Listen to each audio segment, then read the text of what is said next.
Howdy y'all, welcome back to Luke's Homebrew. Today we are going over the latest Unearthed Arcana that was released. It's titled Subclasses Revisited, and it goes over the Phantom Rogue, the Genie Warlock Patron, and the Order of Scribes Wizards. So I'm just going to read through it. This is my first time reading through it. I know I'm a few days late after it came out, but I figured I'll go through it anyways, present my opinions, and then we'll go from there. Alright, so this document, normal playtest material, whatever you want to call it, shout out, pretty much if it's not in the player handbook, it's still in development, so it's probably OP. This document revises a few designs appeared on Unearthed Arcana in the past. Revisions here focus on some subclasses that were liked enough by playtesters to receive further development and use another look from the community. So we got the Phantom, and then we got the Genie, and then the Order of Scribes. So starting with the Rogue at 3rd level, you get Phantom, which would be your subclass. Many rogues walk a fine line between life and death, risking their own lives and taking the lives of others. While adventuring on that line, some rogues discover a mystical connection to death itself. These rogues take knowledge from the dead and become immersed in negative energy, eventually becoming like ghosts. I like that idea.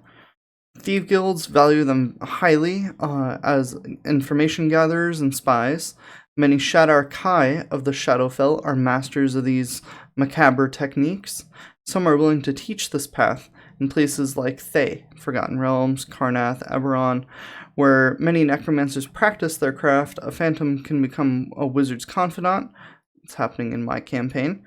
And a right hand. In temples of gods of death, the Phantom works as an agent to track down those who cheat death and recover knowledge that might otherwise be lost to the grave. How did you discover this grim power? Did you sleep in a graveyard and awaken your new abilities?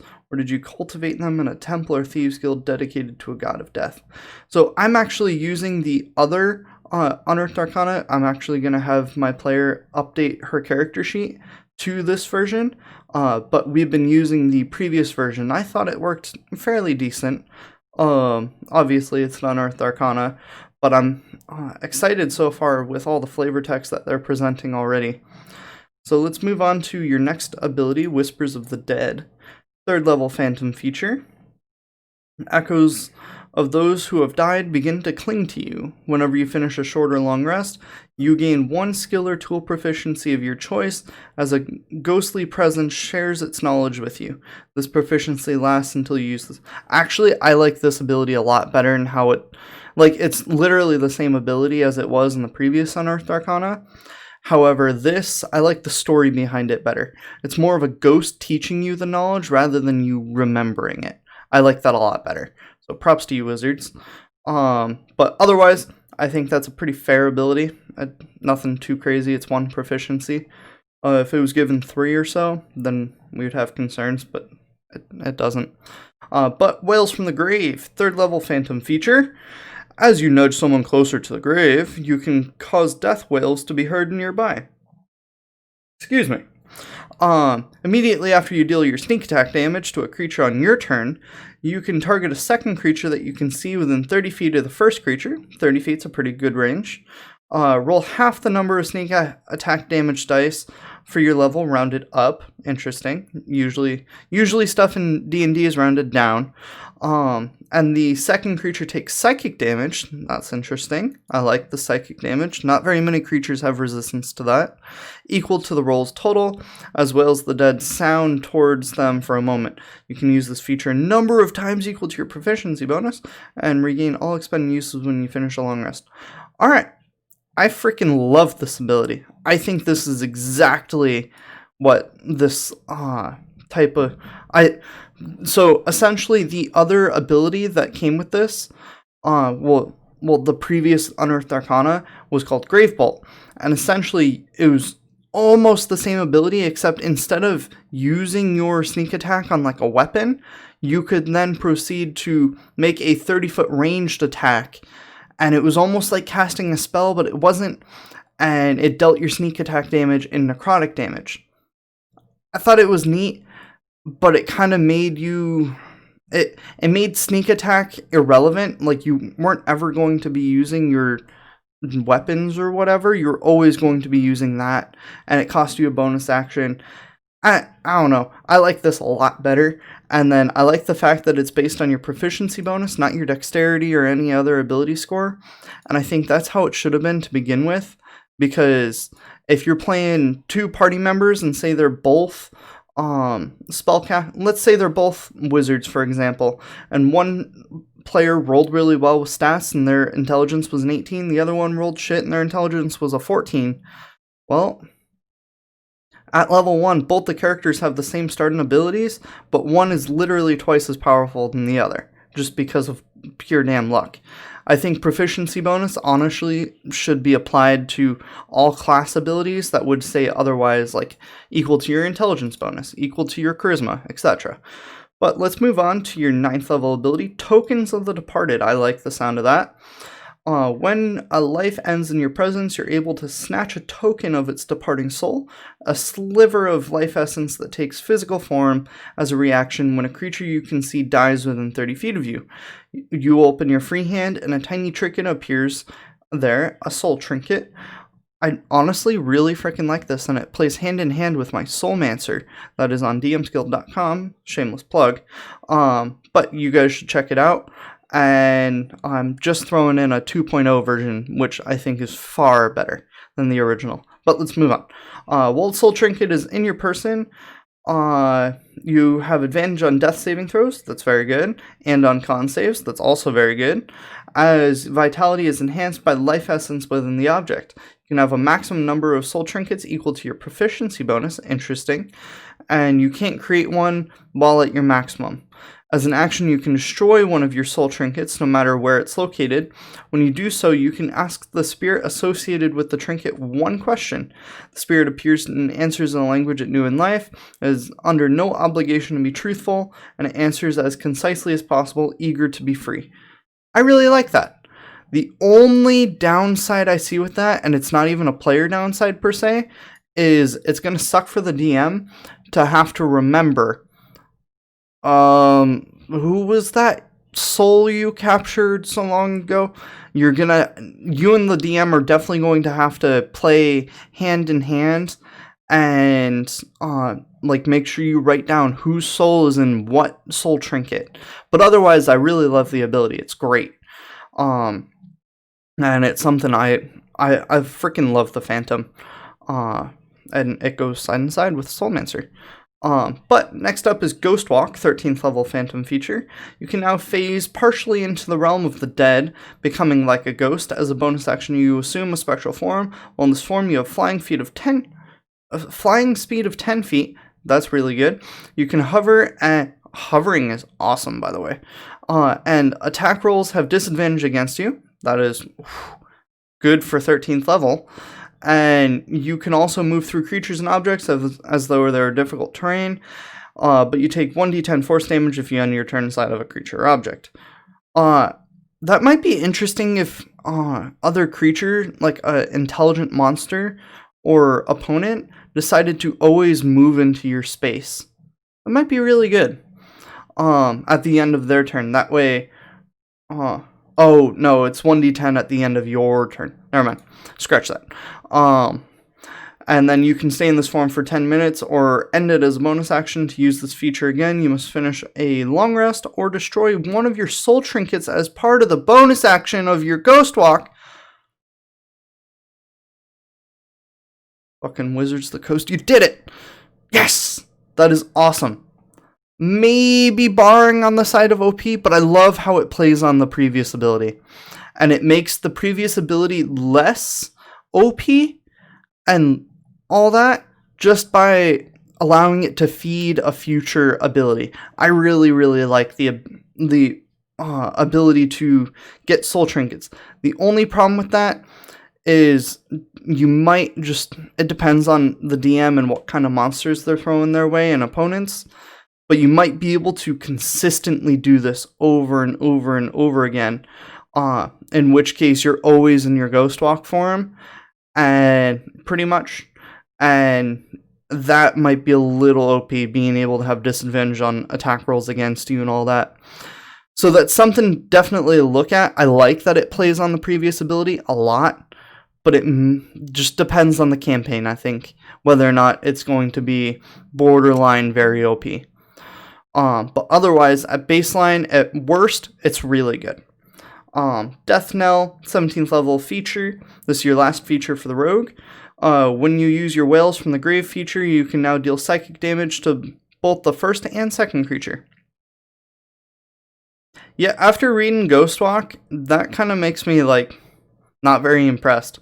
I like that it plays on a previous ability again. At the same time, though, it feels lazy, in my opinion. Honestly, I would rather, as a DM, Ghostwalk take the 17th level ability. I would rather just swap the two. Or move Ghostwalk to 17th level, because it would be legitimate for it to be in 17th level, and then remake the 13th level and just get rid of this trash. Like, I like it, but it feels weak. Feels lazy. But let's move on to Warlock. The Genie. You have made a pact with one of the rarest kinds of genie, a noble genie. Such entities are rulers of vast fiefs on the elemental planes and have great influences over lesser genies and elemental creatures. Noble genies are varied in their motivations, but are all arrogant and wield power that rivals that of lesser deities. They delight in turning the table on mortals who so love to bind genies into servitude, readily entering into pacts that expand their reach across the multiverse. You choose your patron's kind, or determine it randomly using Genie kind table. I really like that. The fact that Genie is, like, too busy, so in order to screw over people in other planes, he gets his warlocks. Like, I'm sure that's true for pretty much every other warlock, but I like that they specifically call it out for genies. You get to roll d4, see which one you get, easy peasy, and then your expanded spell list is going to... Ooh, I like that they separated it by... That's really cool. They separated it by the type of genie. So you roll your 1d4, let's say we got a Jinn. Then we would proceed to... Oh, that's neat. Okay, so all Genie, I guess, get these spells right here. So Detect Evil and Good, Phantasmal Force, create all those. You get the option of those. And then you also would be able to choose between these too. That's interesting. I like that. I like that, Wizards. Honestly, they should redo that with, like, devils and stuff. That would be really cool. So you always baseline get these, and then you also get these. I'm curious about what they're going to say about the wish, so let's read ahead. Genie lets you choose from an expanded spell list of spells when you learn Warlock spell. The Genie expanded spell list shows the Genie spell that are added to a Warlock spell list for you, along with spells associated with your patron. Very cool. And then I'm going to guess this 9th level wish is for Eldritch, or the ability you get at 11th, 13th, 15th, 17th level, where you get your upper class spell slots, but not. I think that is a choice that you can choose for that 9th level spell slot. But let's move on to Genie's Vessel. Your patron gives you a magical vessel that grants you a measure of Genie's power. The vessel is a tiny object, a lamp, and you can use it as a spellcasting focus for your warlock spells. You decide what the object is, and you can determine what it is randomly by rolling on Genie Vessel thing. So, lamp, urn, Genie Vessel. While you're touching the vessel, you can use it in the following ways. Ooh, that is a wall of text. Alright. So, as an action, you can magically vanish and enter your vessel, which remains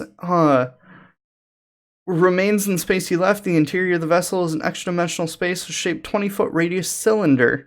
Interesting. And 20 feet high and resembles your vessel. The interior is comfortably appointed with cushions and low...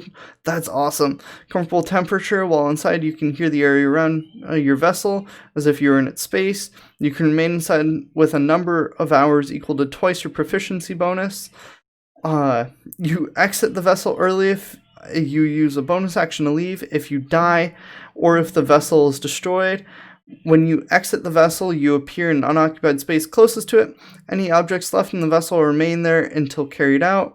And if the vessel is destroyed, every object stored in there harmlessly disappears in an unoccupied space closest to the vessel's former space.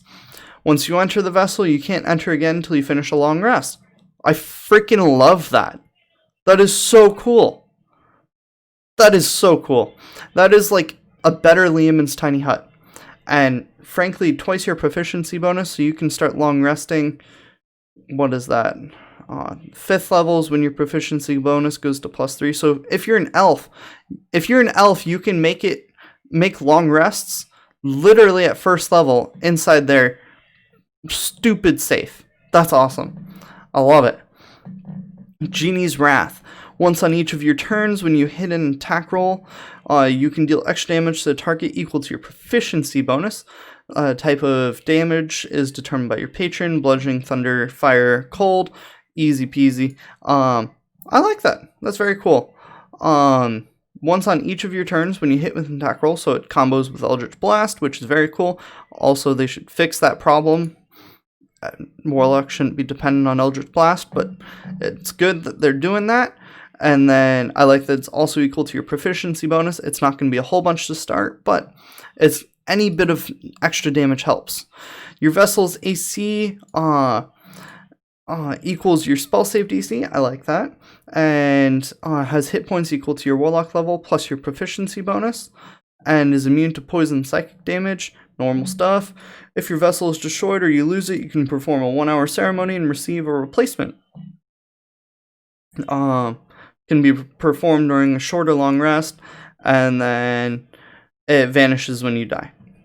Normal stuff, kind of like the Tome of Shadows from your Pact of the Tome, Pact of the Chain, that kind of stuff. Honestly, it'd be very cool if they turned all of this into a Pact of the Tome, Pact of the Chain. It's like Pact of the Vessel. I think that would be very cool, but it kind of kills the specificity of it being just for genies, which is going to definitely boost genie play. But let's move on to 6th level, Elemental Gift. You begin to take on characteristics of your patron's kind. You now have resistance to a damage type determined by your patron. So bludgeoning, thunder, fire, or cold, depending on if you're a Dao, Genie, Afridi, or Merid. In addition, as a bonus action, you can give yourself a flying speed of 30 feet that lasts for 10 minutes, during which you can hover. You can use a bonus action number of times equal to your proficiency bonus. You can use this bonus action number of times equal to your proficiency bonus and gain all expended use when you finish a long rest. 2 things. 1, I really, really like that you get resistance, and I really like that it's based on your proficiency bonus. I'm glad they're switching back to that, because I think that should... I already explained the example, but I really like that. But holy shit, they're getting 30 feet of flying speed for 10 minutes on top of resistance? Like, if we go back over here to Ghost Walk, that flying speed of 10 feet at 13th level, and that lasts for 10 minutes. I mean, like, it's not game-breaking, but wow. Okay. Okay, Wizards. I like it. If I was a player, I'd be excited to play it. I'll tell you that. As a DM, but, like, I wouldn't stop it. I wouldn't say, no, that's broken, that's OP, because what does flying do? Pretty much just allows you to throw more flying monsters at them. That's it. Have 3D combat. So it's not game breaking, but it's questionable at 6th level. At 10th level, I'd be more than okay with it. But let's go to Sanctuary Vessel. When you enter your Genie's Vessel via the Bottled Respite feature, you can now choose up to 5 willing creatures that you can see within 30 feet of you. Chosen creatures drawn to the vessel with you. As a bonus action, you can eject any number of creatures from the vessel. Everyone is ejected, or if you leave or the vessel is destroyed. In addition, anyone, including you, who remains within the vessel for at least 10 minutes gains the benefit of finishing a short rest, and anyone can add their proficiency bonus to the number of hit points they regained if they spent any hit dice as part of a short rest. That's really good. Also, at 9th level, your proficiency bonus goes up to +4. And so essentially, people can stay in there up to 8 hours, which means a full long rest for everyone, if you wanted to do that, whether or not they're an elf or whatnot. Otherwise, a 10-minute short rest in literal safety, like no monster except for maybe a lich is going to look at this and be like, ooh, I wonder what's inside it. I should throw it into the vat of lava over there. They're just not going to do that. So this is better than Leomund's Tiny Hut, in my opinion, and is awesome. Actually, I really want to play a Genie now. But let's go to 14th level, your last ability called Limited Wish, and I'm excited to read this one. You entreat your patron to grant you a small wish. As an action, you can speak your desire into the genie's vessel, requesting the effect of one spell that is 6th level or lower, and has a casting time of 1 action.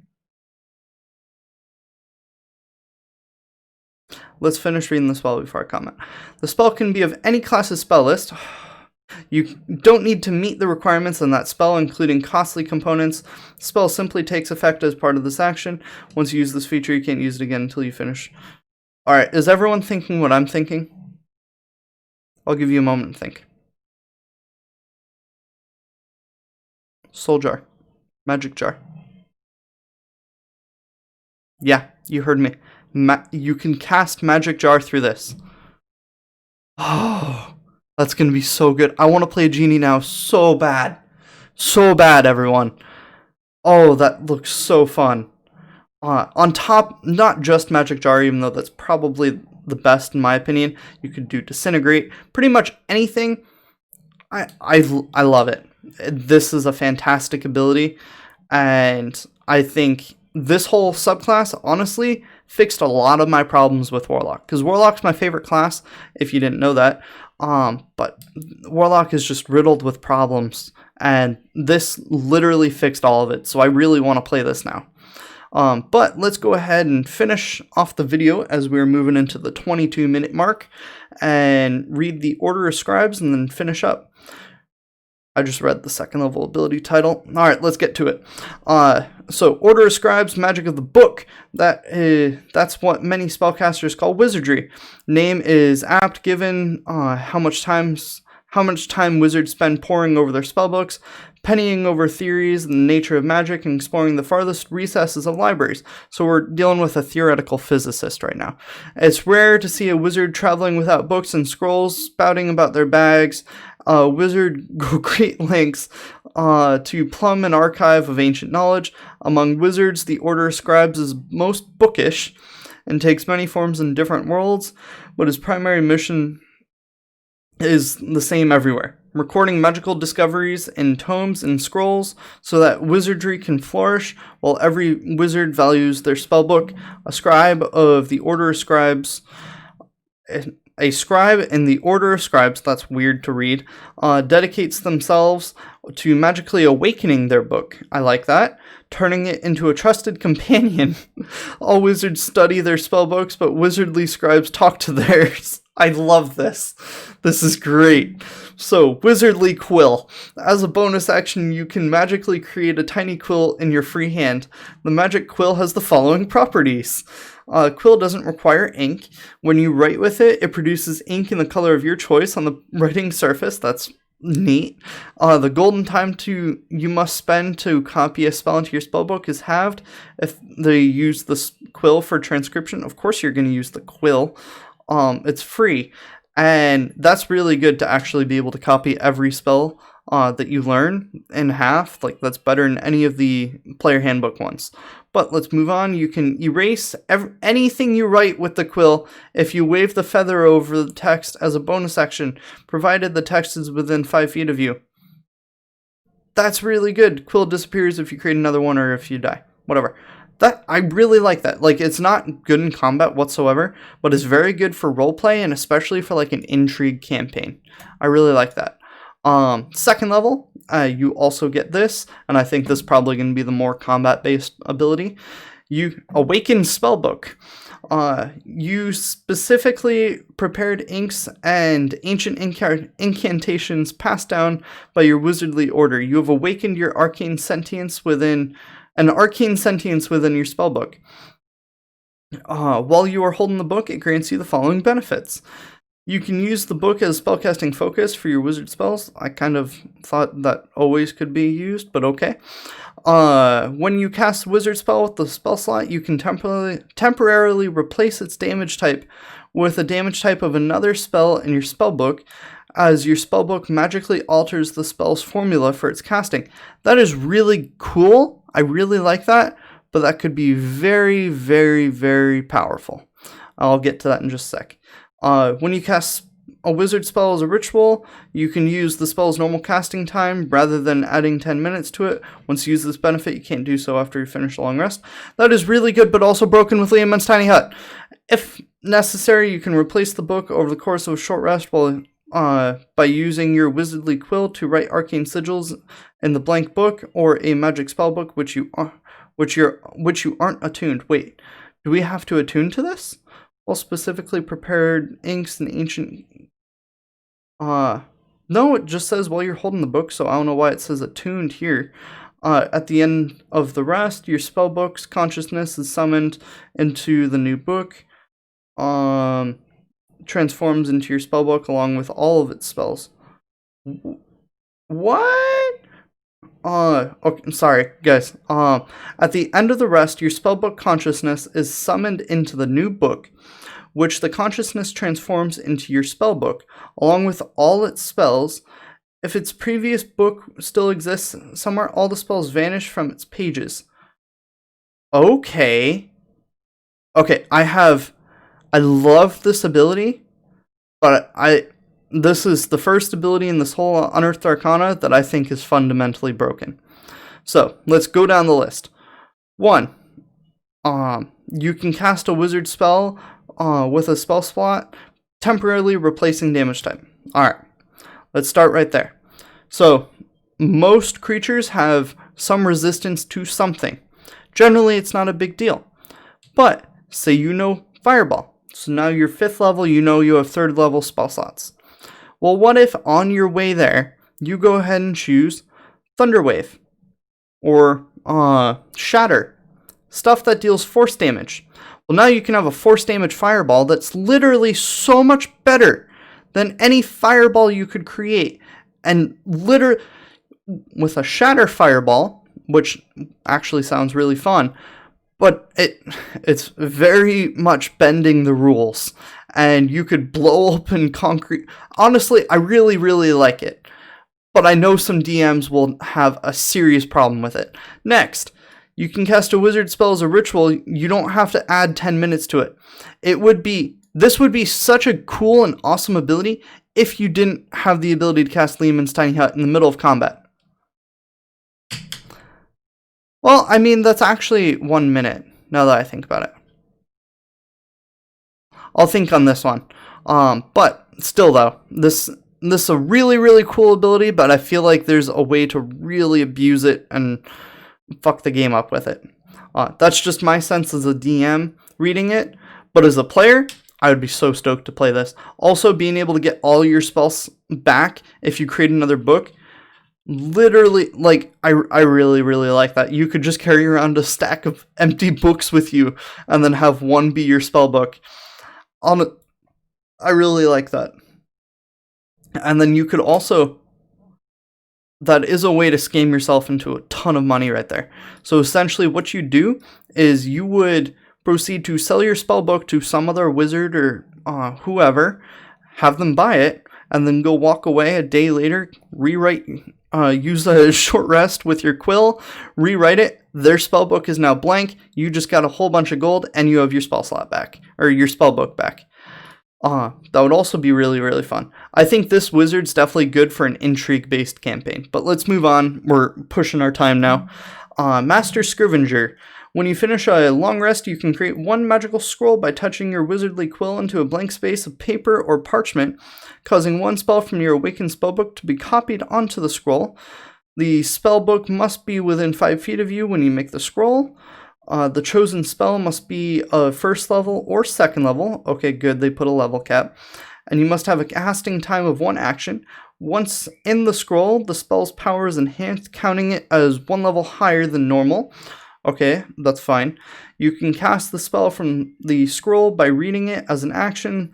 The scroll is intelligible to anyone else, and the spell vanishes from the scroll when you cast it, or when you finish the next long rest. Okay, good. It's next long rest.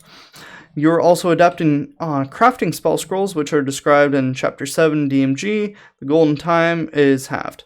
Alright, I like that ability. I think that's super cool. Scrolls should be used more often in D&D, and also Skyrim. But definitely D&D. I find that if I throw scrolls at the wizard, it just turns into next long rest, I burn it. So the ability to actually have scrolls and use them, I think is very cool. I like that it's one level higher because it makes the player feel a little bit better, but really it's probably going to be a damage spell or an identify. So I'm not all too worried about that. And the only thing I could say is I think maybe there should be an Arcana check for someone else to try and read and understand the scroll. But other than that, I love this ability. Let's move on to Manifest Mind. Interesting. That is a wall of text. Oh my gosh. Alright, let's go. You are now able to conjure forth the mind of your awakened spellbook. As a bonus action while the book is on your person, you can cause the mind to manifest as a tiny spectral construct, hovering in an unoccupied space of your choice within 60 feet of you. This present is intangible and doesn't occupy its space, and it sheds dim light in a 10-foot radius. It looks like a ghostly tome, cascade of text, or scholar from the past, your choice. Very cool. The spectral mind has a number of hit points equal to your wizard level, plus your intelligence modifier, and it uses your armor class and saving throw modifiers. While manifested, the spectral mind can hear, see, and it has dark vision with a range of 60 feet.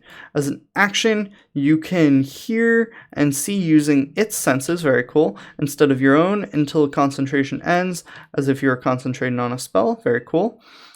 Whenever you cast wizard spell on your turn, you can cast it as if it were in the spectral mind space instead of your own. Very cool. Using its senses, you can do so a number of times per day, equal to your proficiency bonus, and you regain all expended uses when you finish a long rest. As a bonus action, you can cause the spectral mind to hover up to 30 feet to an unoccupied space that you can see. It can pass through creatures, but not objects. Spectral mind stops manifesting if it is ever more than 300 feet away from you, if it drops 0 hit points, if you die, or you dismiss it as a bonus action. Alright. I'm pretty sure you can just summon this as many times as you want, but you can only cast spells through it a number of times equal to your proficiency bonus. I really like it. I think that's a cool ability. It reminds me of the new fighter that just came out, the Echo Knight. That's the kind of vibe I'm getting from this. This is an excellent way for you to scout ahead. I'm definitely getting intrigue campaign vibes from this. One last ability until we wrap this up. One with the word. Sounds like Dovahkiin. Your connection to the Awakened Spellbook has become so profound that your soul has become entwined with it. While you are holding the book and its spectral mind is manifest, you can take an action to cause the two of you to teleport, swapping places. I like that. You can teleport in this way a number of times equal to your proficiency bonus. You regain all expended uses when you finish a long rest. However, moreover, if you die but at least one spell remains in your awakened spellbook, you can return to life 1 minute later within 5 feet of the book. You revive with 1 hit point, then roll 3d6.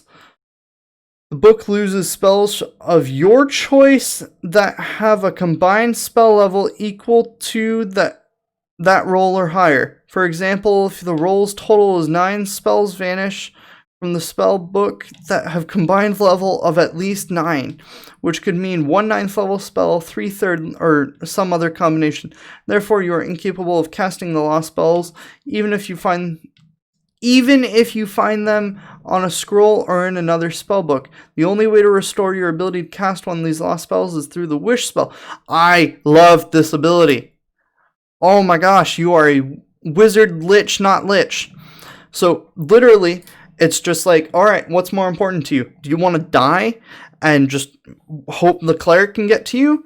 Or do you want to try and see if you can just permanently forget some of your spells. And mind you, casting Wish to get this stuff back does count towards your 33% chance of permanently losing Wish too. So really, you could die once, use Wish, and then also lose Wish. So that's definitely really the cost is very high, but I really like this ability. I think it's very cool, and the ability to teleport swapping places is just an add-on. I love it. It gives me more Echo Knight vibes. Honestly, overall, I'm very excited for this Unearthed Arcana. I agree with almost everything. I think the wizard might have to get a second look, but otherwise, I love it. I'm absolutely a fan. I hope you enjoyed this reading and kind of my thoughts and opinions on all of it. If you did, please hit that like button down below. It really helps channel grow and get spread to more people. Otherwise, go ahead and leave in the comments your thoughts and opinions on all of this. I'm going to try and keep up to date with each and every Unearthed Arcana that comes up after that. But otherwise, thank you very much for watching, and I'll catch you next time.